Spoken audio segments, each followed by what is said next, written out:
Nobel জয়ী doctor Mohammad Yunus. ছোটবেলায় বইয়ের পাতায় তার নাম পড়েছি বহুবার। বাংলাদেশে তিনি একমাত্র নোবেল জয়ী ব্যক্তি, কিন্তু তাকে সরাসরি কখনো দেখার সুযোগ হয়নি। মিশরে D8 সম্মেলনে যোগ দেওয়ার জন্য তিনি মিশরে আসেন। তার সাথে দেখা করার জন্য বাংলাদেশ এম্বাসি কায়রো ইজিপ্ট এর দায়িত্বশীলদের সাথে মিশরে অবস্থানরত শিক্ষার্থীদের একমাত্র সংগঠন ইত্তেহাদের একটি প্রতিনিধি দল দেখা করেন। পরে ডক্টর ইউনূস স্যারের সাথে আমাদের দেখা করার জন্য একটি সময় নির্ধারণ করেন। তিনি ছিলেন বিশ্ব নোবেল জয়ী, তাই সারা বিশ্বব্যাপী তার সুনাম ও সুখ্যাতি রয়েছে। মিশরেও তার সম্মানের ক্ষেত্রে এবং নিরাপত্তার ক্ষেত্রে কোনো ত্রুটি ছিল না। এই অনুষ্ঠানে যোগ দেওয়ার জন্য তিনি রাষ্ট্রীয় নিরাপত্তায় এখানে উপস্থিত হন। আল আজহার বিশ্ববিদ্যালয়ের কনফারেন্স হলে তিনি ভাষণ দিয়েছিলেন। I don't feel I'm awake. I feel like I'm in a dream. এই প্রথম বাংলাদেশের কোনো সরকার প্রধানকে আন্তর্জাতিক কোনো কনফারেন্সে সচক্ষে দেখলাম, যা সত্যি স্মরণীয় হয়ে থাকবে।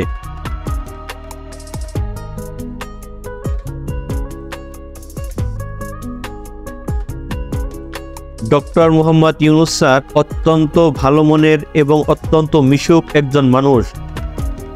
সরাসরি তাকে না দেখলে বা তার কোনো অনুষ্ঠানে উপস্থিত না হলে এর বোঝার কোনো উপায় নেই।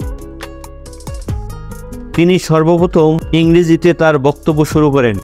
It's a stunning experience to come to such a prestigious এরপরে আমাদেরকে দেখে তিনি অত্যন্ত খুশি হয়েছেন। তিনি তার বক্তব্যের এক পর্যায়ে বলে উঠলেন, বাংলাদেশি স্টুডেন্ট কতজন আছো? ومن بينهم طلاب بنغلاديش.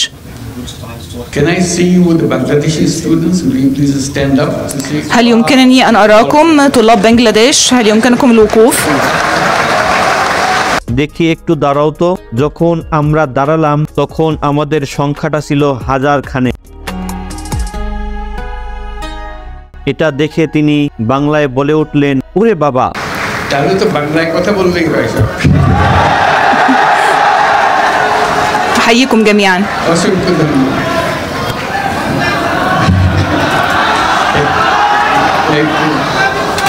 شكرا لكم. সৌভাগ্য আমাদের সবার। আমি তো দেখছি এখন ইংরেজি বাদ দিয়ে বাংলায় কথা বললেই ভালো হয়। তোমাদের সবাইকে মহান বিজয় দিবসের শুভেচ্ছা। সবার পক্ষ থেকে আপনাদেরকে বিজয় দিবসের শুভেচ্ছা জানাচ্ছি।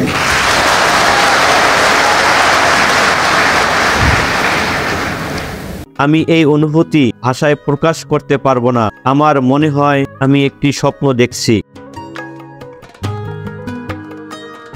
অনুষ্ঠানে প্রধান অতিথির বক্তব্যে তিনি স্বাধীনতা পরবর্তী বাংলাদেশ এবং 1974 সালের দুর্ভিক্ষ এবং দরিদ্রতা ও বেকারত্বের মাঝে তার গ্রামীণ ব্যাংক প্রতিষ্ঠার প্রেক্ষাপট তিনি বর্ণনা করেছেন।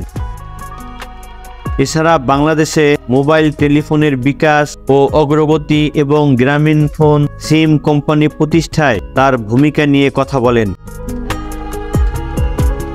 তিনি তার বিখ্যাত 3-0 তত্ত্বের কথা সুন্দরভাবে উপস্থাপন করেন, যেখানে রয়েছে শূন্য দরিদ্র, শূন্য বেকারত্ব ও শূন্য নেট কার্বন নিঃসরণ। অন্যদিকে SDGর লক্ষ্যগুলোর মূলে রয়েছে সবার জন্য কল্যাণকর পৃথিবী এবং টেকসই ভবিষ্যৎ নির্মাণ। সুপ্রিয় দর্শক শ্রোতা বন্ধুরা, এই অনুষ্ঠানে তার বক্তব্যের সবচেয়ে গুরুত্বপূর্ণ যে দিকটি ছিল সেটি হচ্ছে তিনি চাকরির উদ্দেশ্যে ক্যারিয়ার গড়ার চিন্তাধারাকে রং আইডিয়া বলে উল্লেখ করেন। If you do it in another way where it's a business proposition, then it has. أحاول أن أجعل الأمر في نموذج عمل مستدام. And he said, then you must be making a lot of money. I said, no, I'm not. فقالوا لي أنت بهذا تحقق الكثير من الأرباح. قلت لهم لا. That's it. لقد قطعت وعدا على نفسي بألا أستغل هذا الأمر لتحقيق أي ربح لنفسي. তিনি আমাদেরকে motivate করে বলেন যে একটু চিন্তা করো, একটু চেষ্টা করো, দেখবে পৃথিবী বদলে গেছে। তিনি বিজনেসকে জীবনের ক্যারিয়ার বা সফলতার মাধ্যম হিসেবে গ্রহণ করতে বলেছেন। তাই সেই বিজনেস যত ছোটই হোক না কেন, লেগে থাকলে আর পরিশ্রম করলে সফলতা দরজায় এসে কড়া নাড়বে। অত্র অনুষ্ঠানে আরও উপস্থিত ছিলেন এক্সাক্ট নবীন স্বপ্নচারী মেধাবী শিক্ষার্থীরা, যার মধ্যে উল্লেখিত আল আজহার বিশ্ববিদ্যালয়, কায়রো বিশ্ববিদ্যালয় এবং আইনুস শামস বিশ্ববিদ্যালয়।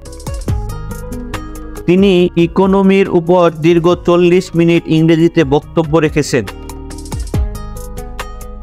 আল আজহার কনফারেন্স সেন্টারে তিনি প্রথম বাংলাদেশি যাকে কেন্দ্র করে আল আজহার এই বৃহৎ আয়োজন করেছেন। সুপ্রিয় দর্শক শ্রোতা বন্ধুরা, আল্লাহর কাছে কায়মনোবাক্যে দোয়া করি তার মাধ্যমে আমাদের দেশটি আরো সুন্দর এবং সমৃদ্ধশীল বাংলাদেশ হোক।